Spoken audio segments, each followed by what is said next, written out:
नमस्कार. मी प्राध्यापक डॉक्टर सुभाष शेरकर, शिवाजी महाविद्यालय हिंगोली येथे मानसशास्त्र विषय शिकवत असतो. तर आज 24 मे हा संपूर्ण जगामध्ये सिझोफ्रेनिया डे म्हणून साजरा केला जातो. त्यालाच मराठीमध्ये जागतिक छिन्न मनस्कता दिवस म्हणूनही ओळखला जातो. तुम्ही जर विचार केलात तरी बऱ्याच जणांना हा सिझोफ्रेनिया छिन्न मनस्कता नेमकं काय आहे हे आज बऱ्याच जणांना माहीत नाही आहे. जे सायकॉलॉजीचे असतील त्यांना तर डेफिनेटली हे सर्व माहीत असणारच, पण जे सायकॉलॉजीचे नाही आहेत त्या व्यक्ती स्किझोफ्रेनिया नेमका काय आहे, छिन्न मनस्कता काय आहे, हा शब्द एवढा अवघड शब्द नेमका काय आहे आणि हा दिवस का साजरा केला जातो, त्याच्या पाठीमागची काय पार्श्वभूमी आहे. छिन्न मनस्कता स्किझोफ्रेनिया हा कोणता गंभीर आजार आहे याविषयी निश्चितच प्रत्येकामध्ये उत्सुकता असणार आहे, यामध्ये शंका नाही आहे. तर मित्रहो, आपण सकाळी उठल्यापासून ते रात्री झोपेपर्यंत ताणतणावामध्ये जीवन जगत असतो. शारीरिक आजारापेक्षा मानसिक आजार जास्त वाढताना दिसत आहेत, पण ते अव्यक्त स्वरूपात आहेत. आपण शरीराला झालेला एखादा आजार लगेच आपण डॉक्टरकडे जातो आणि त्याचं निदान करून लगेच उपचार घेतो आणि आपण दुरुस्त होतो. पण मनाला लागलेले आजार हे सहजासहजी त्यांच्यावर निदान करता येत नाही आणि ते शारीरिक आजारापेक्षा मानसिक आजार हे फार गंभीर आणि घातक असतात. मग त्या आजारांविषयी समाजांमध्ये जनजागृती व्हावी, जाणीव व्हावी की मानसिक आजार कोणकोणते असतात हे कळावं, या उद्देशाने संपूर्ण जगभरामध्ये हा सिझोफ्रेनिया डे साजरा केला जातो. तर सिझोफ्रेनिया डे साजरा केला जातो याच्या पाठीमागेही एक छोटीशी पार्श्वभूमी आहे. संपूर्ण जगामध्ये जे व्यक्ती शारीरिकदृष्ट्या दुर्बल आहेत, ज्यांना वेगवेगळ्या प्रकारचे मानसिक आजार झालेले आहेत, जसे की स्ट्रेस डिसऑर्डर्स असतील, डिप्रेशन असेल, एन्झायटी असेल, सिझोफ्रेनिया असेल, बायपोलर डिसऑर्डर्स असेल, पर्सनॅलिटी डिसऑर्डर्स असतील, वेगवेगळ्या प्रकारचा फोबिया असतील, अशा प्रकारच्या अनेक मानसिक आजार झालेल्या व्यक्तींची सेवा करण्यासाठी, त्यांची देखभाल करण्यासाठी एक व्यक्ती अहोरात्र समाजकार्य करत असतो आणि त्या व्यक्तीचं नाव आहे डॉक्टर फिलिपिनल. हे डॉक्टर फ्रान्समधील आहेत. यांनी आपलं आयुष्य संपूर्ण मानसिकदृष्ट्या दुर्बल, मानसिक आजाराने ग्रस्त असलेल्या व्यक्तींची सेवा करण्यासाठी घालवलेलं आहे. म्हणून त्यांच्या सन्मानार्थ, त्यांना प्रोत्साहन मिळावं म्हणून हा जगभरामध्ये त्यांच्या सन्मानार्थ 24 मे हा सिझोफ्रेनिया डे म्हणून साजरा केला जातो. मित्रहो, मुळामध्ये mental disorders divided by in 2 part, म्हणजे मानसिक विकृत्या आहेत त्या 2 भागामध्ये त्यांचं विभागणी केली जाते. नंबर 1 न्यूरोसिस आणि दुसरा जो आहे सायकोसिस. न्यूरोसिसलाच मराठीमध्ये मज्जातंतू क्षीण झाल्यानंतर, डिसेबल झाल्यानंतर जे काही आजार निर्माण होतात ते न्यूरोसिस या घटकामध्ये जात असतात. कारण की मज्जातंतू जे असतात आपल्या शरीरामधले ते संदेशाचं वहन करण्याचं काम करत असतात. ते संदेश आपल्या ब्रेनकडे घेऊन जाण्याचं काम हे मज्जातंतू करत असतात. त्यामध्ये जेव्हा बिघाड होते, तिथं अडथळा निर्माण होतो, तेव्हा हे न्यूरोसिस प्रकारचे मानसिक आजार होण्याची शक्यता जास्त असते. आणि हे न्यूरोसिस आजार हे प्रामुख्यानं स्ट्रेस, ताण, डिप्रेशन, नैराश्य, अँझायटी, चिंता यामधून प्रामुख्यानं उद्भवत असतात. तर दुसरा जो घटक आहे सायकोसिस, सायकोसिसलाच मराठीमध्ये विकृत मनस्थिती हा शब्द वापरलेला आहे. न्यूरोसिस, सायकोसिस हे प्रामुख्यानं सायकॅट्रीच्या क्षेत्रातील, मेडिकलच्या क्षेत्रातील हे वर्ड आहेत, त्यामुळं आपल्याला थोडी अवघड वाटत असतात. तसा मी सायकॅट्रिस्टच्या क्षेत्रातील नाही आहे, पण तरीही मी या दिवसाच्या निमित्तानं आपल्यासमोर विचार मांडण्याचा प्रयत्न करत आहे. तर सायकोसिस म्हणजेच मराठीमध्ये विकृत मनस्थिती. मग विकृत मनस्थिती नेमकी कशामुळे निर्माण होते आणि विकृत मनस्थिती निर्माण झाल्यावर कोणकोणत्या प्रकारचे आजार निर्माण होतात? तर जनरली विचार केला तर neurosis is a mild mental disorder. Neurosis एक सौम्य प्रकारचा मानसिक आजार असतात आणि neurosis is a major personality disorder.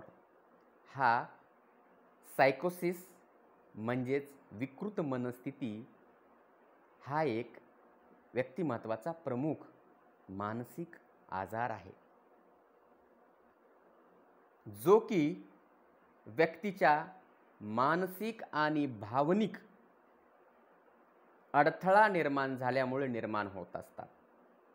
म्हणून इंग्रजीमध्ये सायकोसिस is characterized by mental and emotional disruptions. जेव्हा जेव्हा व्यक्तीच्या मनामध्ये मानसिक आणि भावनिक व्यत्यय निर्माण होतो, अडथळा निर्माण होतो, तेव्हा तेव्हा सायकोसिस म्हणजेच मनोविकृती निर्माण होते आणि त्याचा परिणाम आपल्या ब्रेन फंक्शनिंगमध्ये, आपल्या मेंदूच्या कार्यामध्ये त्याचा परिणाम होतो आणि व्यक्तीला मानसिक आजार होण्याची शक्यता जास्त असते. तर मग सिझोफ्रेनिया हा सायकोसिसचाच एक प्रकार आहे. त्यालाच मराठीमध्ये छिन्न मनस्कता असं म्हटलं जातं. तर मग नेमकं छिन्न मनस्कता म्हणजे काय? हा शब्द ऐकायला सुद्धा अवघड वाटतो. छिन्न मनस्कता सर्वसाधारणपणे विचार केला तर या शब्दाचा अर्थ आपलं मन, आपलं माइंड छिन्न विछिन्न होणं, मन दुभंगलं जाणं, मनाचे तुकडे होणं, हा सदा सरळ अर्थ आहे. मन छिन्न विछिन्न झाल्यानंतर त्याच्या विचारामध्ये, त्याच्या भावनेमध्ये आणि वर्तनामध्ये अनपेक्षित बदल व्यक्तीमध्ये घडून येत असतात.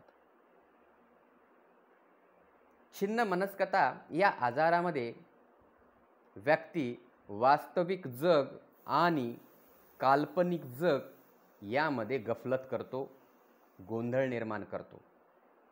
रियल वर्ल्ड आणि इमॅजिनरी वर्ल्ड या दोन भागामध्ये त्याचं मन दुभंगलं जातं. तेव्हा हा स्किझोफ्रेनिया होत असतो. त्याला वास्तविक जग आणि काल्पनिक जग यामधला फरक त्याला करता येत नाही, म्हणून त्याच्या ब्रेनमध्ये फंक्शनिंगमध्ये गोंधळ निर्माण होतो आणि हा आजाराला तो बळी पडत असतो. तर स्किझोफ्रेनिया याचं प्रमाण 100 मागे 1 व्यक्तीला होत असतो, म्हणजे 1% स्किझोफ्रेनियाचं विकृती आजाराचं प्रमाण आहे. जगभरामध्ये 100 मागे 1 व्यक्ती हा छिन्न मनस्कता या आजाराने ग्रस्त असतो. जेवढे काही स्किझोफ्रेनियाने ग्रस्त असलेले व्यक्ती असतात, त्या संपूर्ण व्यक्तीपैकी 10% व्यक्ती ह्या सुसाईड करत असतात, आत्महत्या करत असतात, कारण की त्यांच्या जीवनामध्ये कुठल्याच प्रकारचा अर्थ उरत नसतो. त्यांना जीवन जगावंसं वाटत नाही. ते एवढे मेंटली, फिजिकली डिसेबल होत जातात आणि स्वतःचं जीवन संपवत असतात. असे 10% लोक हे छिन्न मनस्कता आजाराने विकृत झालेल्या व्यक्तीपैकी करत असतात. संपूर्ण जगभरामध्ये जवळजवळ 20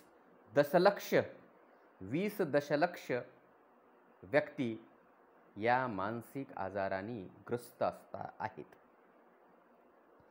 सर्वसाधारणपणे विचार केला तर आपल्या भारताची संख्या 125 ते 30 करोड आहे, 125 करोड ज्याला म्हणतो आपण. तर त्याचा जर विचार केला तर निश्चितपणे 1%चा जर विचार केला तर आजही आपल्या भारतामध्ये 1 करोड लोक हे छिन्न मनस्कता, स्किझोफ्रेनिया या आजाराने ग्रस्त आहेत असं आपल्याला गृहीत धरायला हरकत नाहीये. कारण की स्किझोफ्रेनिया आजार हा मुळामध्ये कळत नाही आणि कळाला तर आपण तो बाहेर काढत नाही, डॉक्टरकडे लवकर जात नाहीत, म्हणून तो क्रॉनिक होत जातो, जुनाट होत जातो, ते गंभीर स्वरूप धारण करतं आणि मग त्याला डायग्नोसिस करणं, क्युअर करणं अवघड जातं. म्हणूनच म्हटलं जातं prevention is better than the cure. आणि शारीरिक आजारापेक्षा मानसिक आजार हे फार भयंकर घातक असतात. शरीरामध्ये एखादी गाठ जर निर्माण झाली तर आपण तिला कट करून ऑपरेशन करून दुरुस्त करता येत असते, पण मनाला लागलेले जे आजार असतात, मन हा शब्द माइंड या अर्थानं, माइंड हा शब्द खरं पाहिलं तर सायन्सच्या क्षेत्रामध्ये येत नाही, तर तो मेंटल प्रोसेस, मानसिक प्रक्रिया या अर्थाने इथं वापरत आहोत. तर मग मनाला लागलेले आजार त्याचं निदान करणं हे फार अवघड असतं. तर मग छिन्न मनस्कता असणारा व्यक्ती त्याच्या विचारामध्ये, भावनेमध्ये आणि वर्तनामध्ये अनपेक्षित बदल घडत असतात आणि त्याचं जीवन विस्कळीत होत असतं. तर मग हा स्किझोफ्रेनिया, नेमकी ह्या स्किझोफ्रेनिया आजाराची लक्षणं काय काय आहेत, की स्किझोफ्रेनिया कोणाला झाला असं आपण गृहीत धरायचं, त्याची लक्षणं काय असतात. तर सायकॉलॉजीच्या क्षेत्रात असतील, सायकियाट्रीच्या क्षेत्रात असेल, याच्यामध्ये वेगवेगळ्या प्रकारची मतभिन्नता जरी लक्षणामध्ये दिसत असली, काही सायकॉलॉजिस्ट असतील, सायकियाट्रिस्ट असतील, त्याच्या एजवरून, वयावरून त्याची लक्षणं ठरवत असतात. पण जरी ठरवलेली असली तरी कॉमन 6 प्रकारची सिम्पटम्स या छिन्न मनस्कता, स्किझोफ्रेनिया या विकृतीमध्ये दिसत असतात. नंबर 1चं जे सिम्पटम्स आहेत त्याला डेल्युजन असं म्हणतात, मराठीमध्ये भ्रम. नंबर 2 हॅल्युसिनेशन्स, की ज्याला मराठीमध्ये विभ्रम असं म्हणतात. नंबर 3 डिसऑर्गनाइज्ड थिंकिंग, म्हणजेच ही विकृती असणाऱ्या व्यक्तीचे विचार अव्यवस्थित असतात, व्यवस्थित नसतात, म्हणून डिसऑर्गनाइज्ड थिंकिंग. नंबर 4 सोशल विड्रॉ, समाजापासून अलिप्त राहतात. Number 4. Number 5, decreased emotional expressions. I am not telling increased, decreased emotional expressions म्हणजे भावना कमी होणं. आणि शेवटचं जो लक्षण आहे ते म्हणजे ॲपथी, की ज्याला नॉन एन्थुजियास्टिकनेस असं म्हणतो. कुठल्याच गोष्टीमध्ये रस नसतं. अशी प्रामुख्याने 6 लक्षणं ह्या छिन्न मनस्कता किंवा स्किझोफ्रेनिया या आजारामध्ये दिसत असतात. तर आपण पाहूयात मग त्यांची लक्षणे. सर्वसाधारणपणे विचार केला तर आपण माइंड प्रोसेस, मुळामध्ये मेंटल प्रोसेस असेल, कॉग्निटिव्ह प्रोसेस असेल, ज्याला की बोधनिक प्रक्रिया म्हणतो किंवा मानसिक प्रक्रिया म्हणतो. कारण मुळामध्ये सायकोलॉजी प्राण्यांच्या बोधनिक प्रक्रियेचा आणि मानसिक वर्तनाचा अभ्यास करतं. तर मग ह्या मानसिक प्रक्रिया ज्या असतात, ह्या मानसिक प्रक्रिया आपण बाह्य जगातील जे ज्ञान आहे, आपल्या पंच ज्ञानेंद्रियाद्वारे आपण काय करत असतो, बाह्य जगातील ज्ञान आत्मसात करत असतो. आणि ते आत्मसात केलेल्या ज्ञानाचं आपल्या ब्रेनमध्ये त्यांचं इंटरप्रिटेशन होतं, ॲनालिसिस होतं आणि नंतर त्याचा अर्थ लावला जातो. म्हणजेच मानसिक प्रक्रिया आपल्या ह्या ब्रेनमध्ये घडत असतात. म्हणजे जगाकडे आपण कसं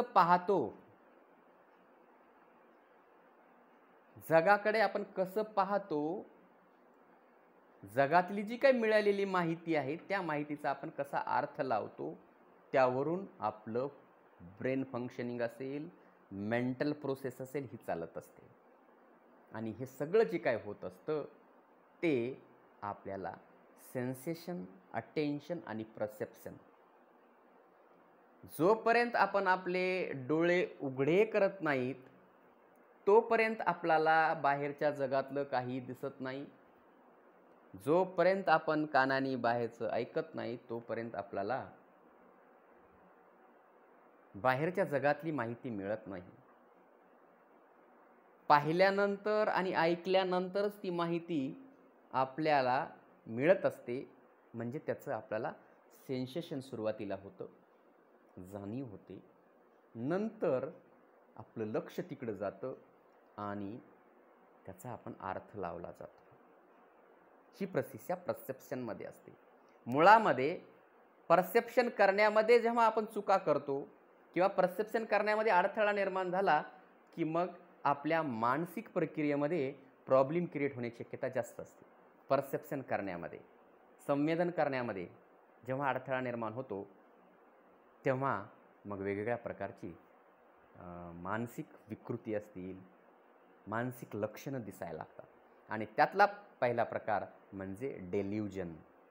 डेल्युजनलाच मराठीमध्ये भ्रम असे म्हणतात. तर मग नेमकं भ्रम म्हणजे काय, भ्रम कशाला म्हणायचं, ही आपल्याला समजून घेणं महत्त्वाचं असतं. तर भ्रम म्हणजे असा घटक किंवा उद्दीपक किंवा वस्तू की जी उपस्थित असते, की त्या घटकामध्ये, भ्रमामध्ये उद्दीपक हा प्रेझेंट असतो. जसं की दोरीला साप समजणे. सर्वसाधारणपणे जर विचार केला आपण तर दोरीला साप समजणे हे सर्वसामान्य व्यक्तीच्या संदर्भातही सारखंच दिसतं. आपला जरी पाय दोरीवर पडला तरी आपण दचकतो आणि आपण त्याला साप समजतो. म्हणजे इथं काय होतं, रॉंग इंटरप्रिटेशन होतं, चुकीचा अर्थ लावला जातो. भ्रमामध्ये चुकीचा अर्थ लावला जातो आणि भ्रमामध्ये उद्दीपक हा प्रेझेंट असतो, कारण की दोरी आपल्यालाही डोळ्यानं दिसत असते. तर तुमच्या मनामध्ये प्रश्न निर्माण झाला होत असेल की सर मग दोरीला पाय पडल्यानंतर तर आपल्यालाही दोरीला पाय पडल्यानंतर आपणही दचकतो, म्हणजे मग आपल्यालाही स्किझोफ्रेनिया आहे का? तर नाही. स्किझोफ्रेनिया असणाऱ्या व्यक्ती त्या डेल्युजनचा अर्थ किंवा त्या वस्तूचा, उद्दीपकाचा अर्थ चुकीचा अर्थ लावत असतात. की फॉर एक्झाम्पल, मी जर समजा तुम्हाला ही पेन दाखवली आणि विचारलं हे काय आहे, व्हॉट इज दिस, तर रिप्लाय येणं की सर ही एक पेन आहे. पण जेव्हा हीच पेन मी जेव्हा स्किझोफ्रेनिया क्लायंटला जर दाखवली तर तो ही पेन नसून हा चाकू आहे अशा माइंडचे विचार त्या व्यक्तीच्या क्लायंटच्या मनामध्ये येत असतात.